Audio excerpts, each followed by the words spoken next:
उन्नति के 3 गुण 4 चरण। पहला, आत्मबल। सर्वोपरि सर्वसमर्थ बल का नाम है आत्मबल। आत्मबल के अभाव में सारी भौतिक सामर्थ्य तथा उपलब्धियां केवल भार बनकर रह जाती है। केवल बलवान होना ही काफ़ी नहीं, बल का सही दिशा में सदुपयोग करना ही वह कौशल है जिसके आधार पर समर्थता का लाभ उठाया जा सकता है। अपव्यय अथवा दुरुपयोग से तो बहुमूल्य साधन भी निरर्थक ही नहीं, हानिकारक तक बन जाते हैं। अतएव धन, बुद्धि, स्वास्थ्य आदि शक्तियों के ऊपर नियंत्रण करने और उन्हें सही दिशा में प्रयुक्त करने वाली एक केंद्रीय समर्थता भी होनी चाहिए। कहना न होगा कि इस समर्थता का नाम आत्मबल है। हमें जानना चाहिए कि मनुष्य केवल एक शरीर मात्र ही नहीं है, उसमें एक परम तेजस्वी आत्मा भी विद्यमान है। हमें जानना चाहिए मनुष्य केवल धन, बुद्धि और स्वास्थ्य के भौतिक बलों से ही सांसारिक सुख, संपदा, समृद्धि एवं प्रगति प्राप्त नहीं कर सकता, उसे आत्मबल की भी आवश्यकता है। आत्मबल के अभाव में शरीर की कीमत 2 कौड़ी की नहीं रहती। इसी प्रकार आत्मबल के अभाव में शरीर बल मात्र खिलवाड़ बनकर रह जाता है।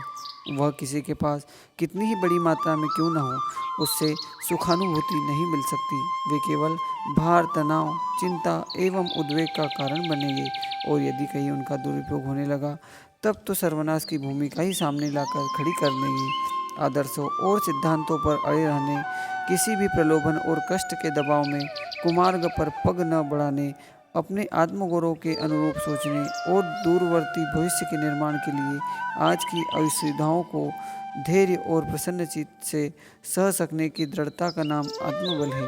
जो वासना और तृष्णा को, स्वार्थ और सुविधा को ठोकर मारकर अपने लिए नहीं, लोकमंगल के लिए सदाचार से भरा प्रेम और आत्मीयता भरा जीवन जी सकता है, उस मानव को ही आत्मबल संपन्न कहा जा सकता है।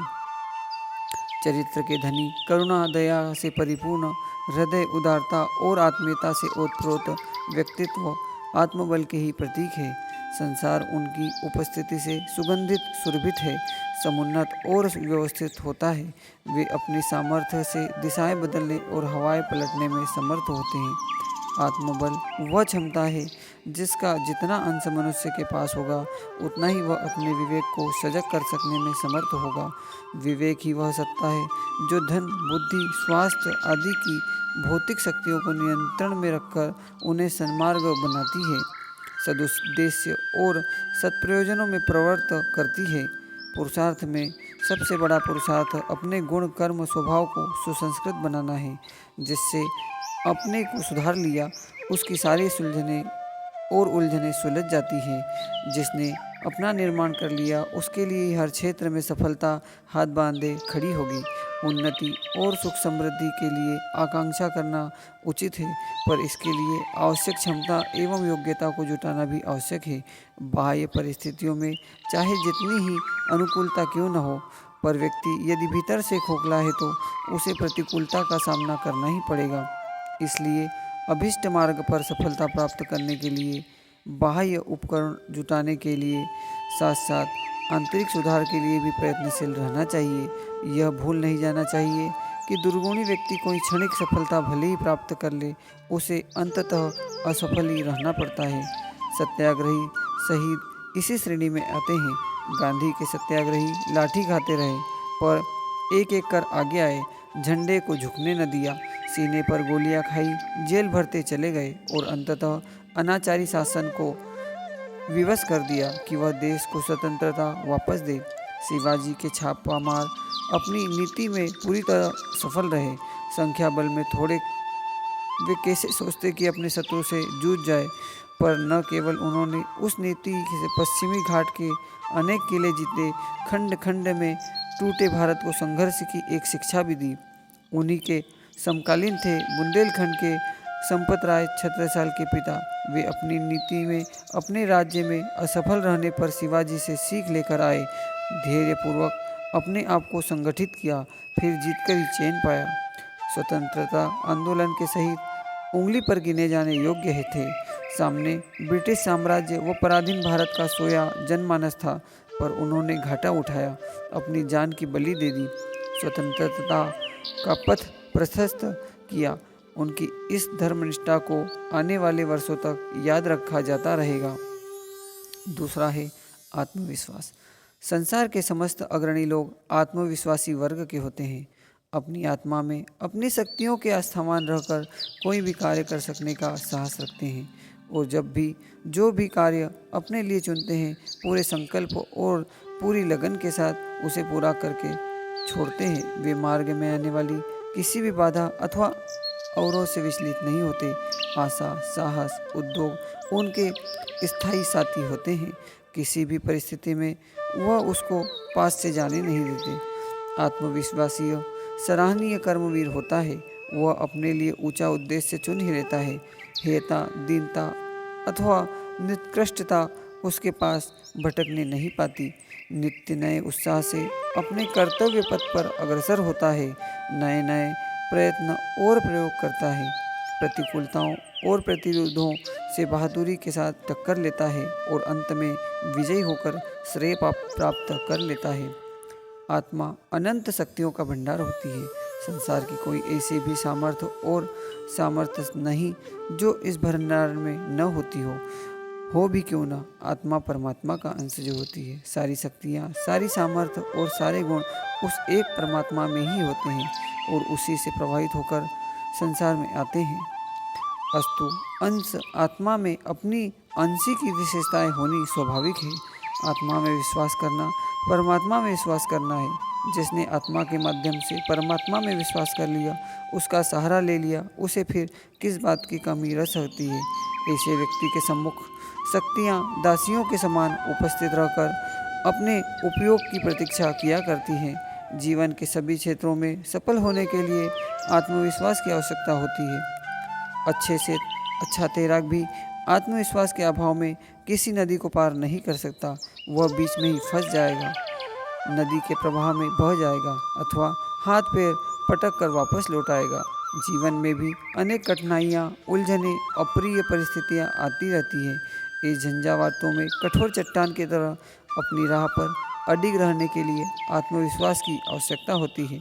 लक्ष्य जितना बड़ा होगा, मार्ग भी उतना ही लंबा होगा और अवरोध भी उतने ही अधिक आएंगे।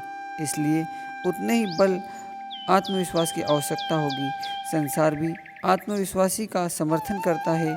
आत्मविश्वास चेहरे पर वह आकर्षण बनकर फूट पड़ता है जिससे पराये भी अपने बन जाते हैं, अनजान भी हमराई की तरह साथ देते हैं। विपरीत परिस्थितियाँ भी आत्मविश्वासी के लिए अनुकूल परिस्थितियाँ और परिणाम निर्धारित कर देती है। संसार में कोई मनुष्य तब तक सफलता प्राप्त नहीं कर सकता जब तक कि उसके मन में यह दृढ़ विश्वास न हो कि मैं जिस काम को करना चाहता हूँ उसमें अवश्य सफल बनूंगा। जितना हम अपनी योग्यता और कार्यक्षमता पर विश्वास करेंगे उतना ही हमारा जीवन सफल होगा और जितना हम अपनी योग्यता पर अविश्वास करेंगे उतने हम विजय से, सफलता से दूर रहेंगे। चाहे हमारा पथ कितना ही कष्टपूर्ण, संकटपूर्ण एवं अंधकारमय क्यों न हो, हमें चाहिए कि हम कभी अपने आत्मविश्वास को तिलांजलि न दें। हमारे कार्य की नींव हमारे आत्मविश्वास पर जमी हुई है। हम अमुक कार्य अवश्य कर सकते हैं, इस विचार में बड़ी अद्भुत शक्ति भरी हुई है। संसार में जो मनुष्य बड़े बड़े काम करते हैं उन सब में ऊंचे दर्जे का आत्मविश्वास होता है। अपनी शक्ति पर, अपनी योग्यता पर, अपने कार्य पर आत्मविश्वास में वह ताकत है जो हर हजार विपत्ति का सामना कर उन पर पूरी विजय प्राप्त कर सकती है। यही मनुष्य सच्चा मित्र और उसके सबसे बड़ी पूंजी है। हमने देखा है कि साधनहीन होने पर भी आत्मविश्वासी मनुष्य ने दुनिया में गजब के काम किए हैं, जबकि बहुत से साधन संपन्न व्यक्ति विश्वासहीनता के कारण बुरी तरह से असफल होते हैं। कविंद्र रविंद्र का अकेला चल शीर्षक वाला गीत आपने पढ़ा या सुना होगा। उस गीत के भाव हैं, यदि कोई तुझे से कुछ न कहे, तुझे भाग्यहीन समझकर सब तुझसे मुंह फेर ले और सब तुझसे डरे तो भी तू अपने खुले हृदय से अपना मुंह खोलकर अपनी बात कहता चल। अगर तुझे उस विमुख हो जाए, यदि गहन पथ प्रस्थान में समय कोई तेरी हो, फिर कर भी न देखे तब पथ के कांटों को अपने लहूलुहान पैरों से दलता हुआ अकेला चल। यदि प्रकाश न हो झंझावात और मूसलाधार वर्षा की अंधेरी रात में, जब अपने दरवाजे भी तेरे लिए लोगों ने बंद कर दिए हों, तब उस वृंदावन में अपने वक्ष के पिंजरे को जलाकर उस प्रकाश में अकेला ही चलता रहा। निसंदेह हर परिस्थिति में मनुष्य का एकमात्र साथी उसका आपा ही है। स्वामी विवेकानंद जी के शब्दों में आत्मविश्वास शरीर का दूसरा मित्र नहीं है था। आत्मविश्वास के कारण दुर्गम पथ भी सुगम बन जाते हैं, बाधाएं भी मंजिल पर पहुंचाने वाली सीढ़ियां बन जाती हैं। एमरसन ने कहा है, आत्मविश्वास सफलता का मुख्य रहस्य है। मनुष्य कितना ही विद्वान, गुणवान, शक्तिशाली क्यों न हो, लेकिन यदि उसमें आत्मविश्वास की भावनाएं नहीं है तो वह विद्वान होकर भी मूर्खों जैसा जीवन बिताएगा, शक्तिशाली होकर भी कायर सिद्ध होगा। आत्मविश्वास मनुष्य के कार्यकलाप, उसके जीवन व्यवहार, गति आदि में केवल एक प्रकार की चैतन्यता जीवन भर देता है।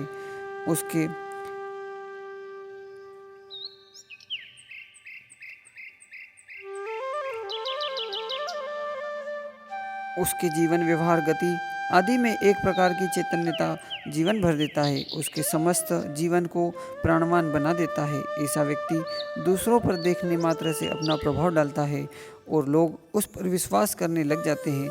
उसमें एक प्रकार की दिव्यता, महानता सी मालूम पड़ती है। आत्मविश्वास मनुष्य की शक्तियों को संगठित करके उन्हें एक दिशा में लगाता है। शारीरिक मानसिक शक्तियाँ आत्मविश्वासी के इशारे पर नाचती है और काम करती है। जो अपनी शक्तियों का स्वामी है, नियंत्रण करता है, उसे संसार में कोई भी कमी नहीं रहती। सिद्धि सफलताएं स्वयं आकर उसके दरवाजे खटखटाती हैं। इंग्लैंड का वेल्स बचपन से ही दुबला पतला था, पर हिम्मत देखने बनती थी। सिपाही से सेनापति बना। उसने ऐसे मोर्चे जीते जिनकी सफलता की किसी को आशा नहीं थी। एक लड़ाई में उसका दाहिना हाथ चला गया तो भी उसने हिम्मत नहीं हारी। दूसरे मोर्चे में एक आंख चली गई। सरकार ने उसे अपाहिजों की पेंशन देनी चाहिए तो उसने इनकार कर दिया। अगले मोर्चे पर वह पहले से भी अधिक उत्साह से लड़ने लगा। लड़ाई जीतने का उसे विश्वास था, क्योंकि उसके पास सूझबूझ वाला दिमाग और हिम्मत वाला कलेजा था। सभी परिस्थितियों में इतनी सफलता प्राप्त करने वालों में वेल्स का नाम सेना के इतिहास में अनुपम है। उन्हें ब्रिटिश का राणा सांगा कहा जाता है। कायर एक बार जीता और बार बार मरता है, पर आत्मविश्वासी एक बार जन्म लेता है और एक ही बार मरता है। आत्मनिर्भरता, अपने ऊपर विश्वास करना, अपनी शक्तियों पर विश्वास करना एक ऐसा दिव्य गुण है जो हर कार्य को करने योग्य साहस, विचार एवं योग्यता उत्पन्न करता है। दूसरों के ऊपर निर्भर रहने से अपना बल घटता है और इच्छाओं की पूर्ति में अनेक बाधाएं उपस्थित होती है। स्वाधीनता, निर्भयता और प्रतिष्ठा इस बात में है कि अपने ऊपर रहा जाए। सफलता का सच्चा और सीधा पथ यही है। अपनी हर एक बाह्य परिस्थिति की जिम्मेदारी दूसरों पर मत डालिए, वरन अपने ऊपर लीजिए। दुनिया को दर्पण के समान समझिए, जिसमें अपनी ही सूरत दिखाई पड़ती है।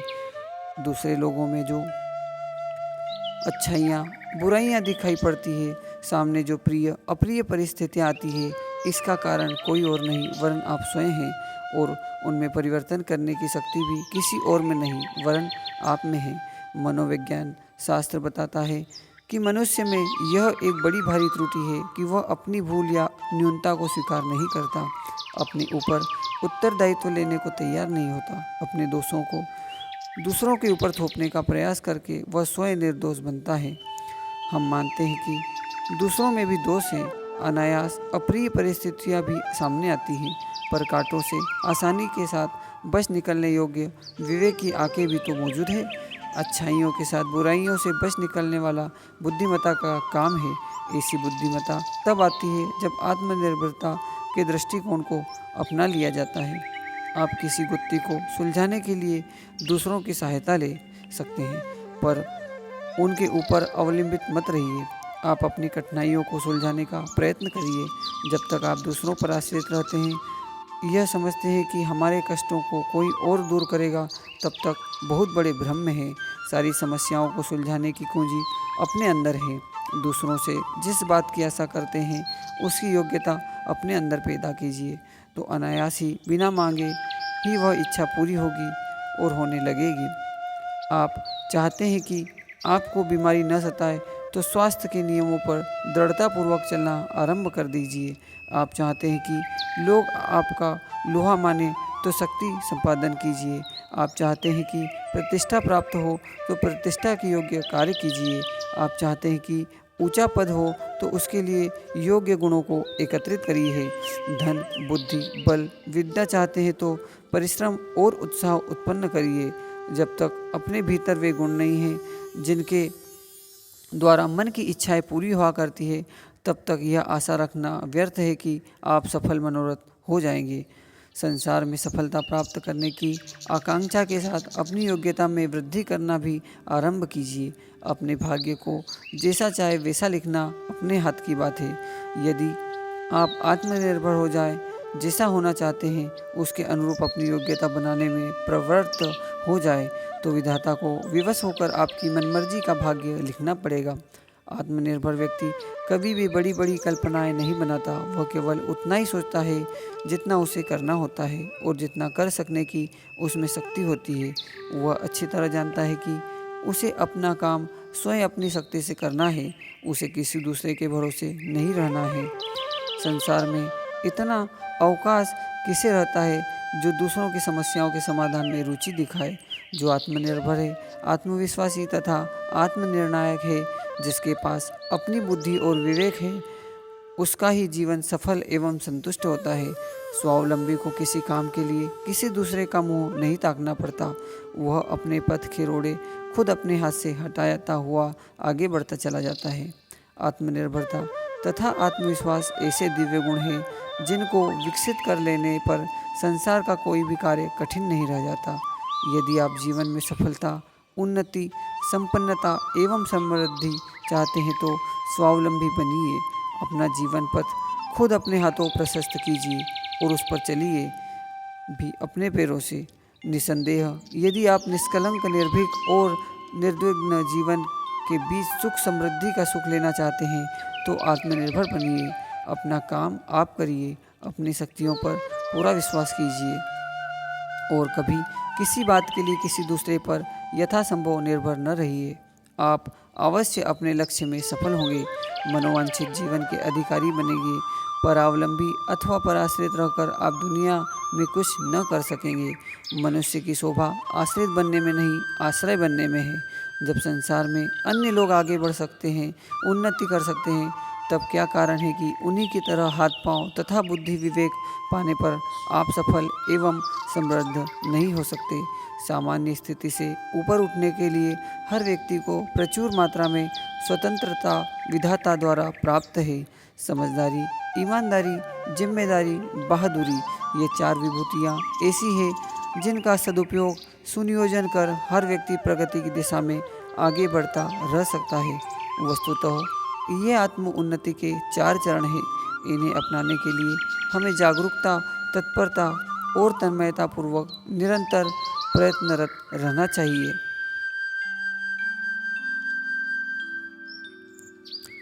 समझदारी। समझदारी मनुष्य का सर्वोपरि गुण है। समझदारी सौभाग्य का प्रवेश द्वार है, तो बेवकूफ़ को भी दुर्भाग्य का। समझदारी का अर्थ है तत्कालिक आकर्षण में संयम बरतना, दूर की सोचना, किसी काम की प्रतिक्रिया और परिणति का रूप समझना, स्थिति के अनुकूल निर्णय और प्रयास करना। समझदारी देवी अनुदान नहीं है, वरन सतर्क विवेकशील व्यक्ति निरंतर अभ्यास करके इस गुण को स्थायी बनाते हैं और अपने व्यक्तित्व को निखारते हैं। समझदारी के साथ दूरदर्शिता और विवेकशीलता अनिवार्य रूप से जुड़ी रहती है। समझदार व्यक्ति संयम, श्रम, मनोयोग और अनुशासन को उज्जवल भविष्य की नींव मानते हैं। वे तत्कालिक लाभ पर कम ध्यान देते हैं, दूरगामी सत्परिणामों पर विचार करते हैं। इसलिए समझदार व्यक्ति समुचित सतर्कता, तत्परता और तन्मयता से अनेकानेक उपलब्धियां पाते ही चले जाते हैं। इसके विपरीत समझदारी से काम न लेने वाले व्यक्ति तत्काल के लाभ को देखते हैं और यह सोचते हैं कि भविष्य में इसका क्या परिणाम होगा। जब उनकी जल्दबाजी, अदूरदर्शिता का परिणाम सामने आता है तो उन्हें दुख ही दुख सहन करना पड़ता है। उतावले अस्थिर, आलसी, प्रमादी, समस्त सुविधाएं होते हुए भी धूर्तों द्वारा ठगे जाते हैं और ठोकरें खाते हैं। निरर्थक श्रम करते हैं, कष्ट सहते हैं, उपवास सहते, तिरस्कार पाते हैं और हर प्रकार से घाटे में रहते हैं। नासमझी जीवन के अनेक क्षेत्रों में देखी जा सकती है। विद्यार्थी जीवन में कुसंग में फंसना, आवारागर्दी करना, दुर्व्यसनियों के साथ रहकर नशेबाजी, व्यभिचार जैसे दोष दुर्गुण अपना लेना, चटोरापन, उधार लेना, फैशन और ओछापन, ये सब नासमझियाँ ही तो है। समझ रहते यदि व्यक्ति समझदारी से काम नहीं लेता तो फिर हाथ मलने और अपनी भूल पर सिर धुनकर पछताने के अलावा कुछ शेष नहीं रहता। जैसे मछली थोड़े से आटे के लिए प्राण गंवा देती है, वैसे ही नासमझ व्यक्ति थोड़े से प्रलोभन से लोभ में अपना अमूल्य जीवन नष्ट कर देता है। यदि व्यक्ति थोड़ी भी समझदारी से काम ले तो वह इंद्रिय संयम, असंयम और अर्थ संयम अपनाते हुए उन दुर्गुणों और को सरलतापूर्वक दूर कर सकता है जो उसकी जीवन संपदा को नष्ट करते हैं। दोष दुर्गुणों को स्वभाव का अंग बना लेने वाले समय बीतने पर किस प्रकार हाथ मलते और अपनी भूल पर सिर धुनकर पछताते हैं, उसके उदाहरण अपने इर्द गिर्द ही देखे जा सकते हैं।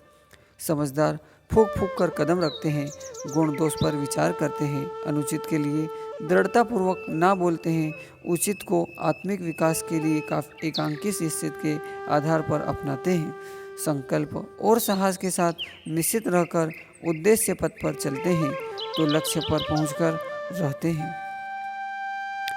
स्वतंत्रता संग्राम में जूझने हुए राणा प्रताप वन पर्वतों में अपने छोटे परिवार सहित मारे मारे फिरते रहते थे। एक दिन ऐसा अवसर आया कि खाने के लिए कुछ भी नहीं, अनाज को पीसकर उनकी धर्म पत्नी ने जो रोटी बनाई थी उसे भी वन विलाव उठा ले गया। छोटी बच्ची भूख से व्याकुल होकर रोने लगी। राणा प्रताप का साहस टूटने लगा। वे इस प्रकार बच्चों को भूख से तड़प कर मरते देखकर विचलित होने लगे। मन में आया शत्रु से संधि कर ली जाए और आराम की जिंदगी बिताई जाए। रानी को अपने पतिदेव की चिंता समझने में देर न लगी। उसने प्रोत्साहन भरे शब्दों में कहा, नाथ, कर्तव्य निष्ठा किसी भी मूल्य पर गवाई नहीं जा सकती, सारे परिवार के भूखों या किसी भी प्रकार मरने के मूल्य पर भी नहीं। प्रताप का उतरा हुआ चेहरा फिर चमकने लगा। उसने कहा, प्रिय, तुम ठीक ही कहती हो। सुविधा का जीवन तुच्छ जीव भी बिता सकता है, पर कर्तव्य की कसौटी पर तो मनुष्य ही कसे जाते हैं। परीक्षा की इस घड़ी में हमें खोटा नहीं खरा ही सिद्ध होना चाहिए। राणा वन में से दूसरा आहार ढूंढ कर लाए और उसने दूने उत्साह से स्वतंत्रता संग्राम जारी रखने की गतिविधियां आरंभ कर दी। ईमानदारी। समझदारी के अतिरिक्त मानवीय गरिमा में चार चांद लगाने वाली है ईमानदारी। ईमानदारी का अर्थ मोटे रूप में आर्थिक लेन देन में प्रामाणिकता बरतना माना जाता है। वस्तुतः वह उतने क्षेत्र तक सीमित नहीं है। व्यापारी वस्तुओं में मिलावट न करे, नासमझों की जेब न काटे, कर चोरी न करे, रिश्वत के आधार पर अनुचित लाभ न उठाए। साधारणतया ये बातें ईमानदारी की सीमा में आती है। यह नीति ऐसी है जिसे अपनाने पर कोई आरंभ में घाटे से भले ही रहे हो, पर अंततः भरपाई हो जाती है। जिन लोगों को ठाट बाट बनाने में, विलासिता में या फैशन परिस्थिति में अनावश्यक राशि खर्च करनी पड़ती है, वे ईमानदार नहीं रह सकते। फिजूल खर्ची की आपूर्ति ऊपरी आमदनी या बेईमानी से कमाई आमदनी से ही होती है। ऐसे लोग कर्ज लेने से लेकर ठगी, जालसाजी सब कुछ कर सकते हैं और फिर चुकाने का प्रसंग आने पर मुकर जाते हैं। जिस कमाई में समुचित रसम नहीं लगा है उसे बेईमानी की कमाई कहा जा सकता है, जैसे जुआ, सट्टा, चोरी, लॉटरी आदि लगना। ऐसी कमाई जिस किसी के पास जाएगी उसे दुर्व्यसनों से लिप्त करेगा। छोटी बहन के साथ एक लड़का घूमने निकला। मार्ग में नटखट बहन ने एक अमरूद वाले को धक्का दे दिया। सारे अमरूद कीचड़ में गिरकर बेकार हो गए। लड़का अमरूद वाले को लेकर घर आया और अमरूद घर ले आया और माँ से अमरूद वाले को पैसे देने के लिए कहा।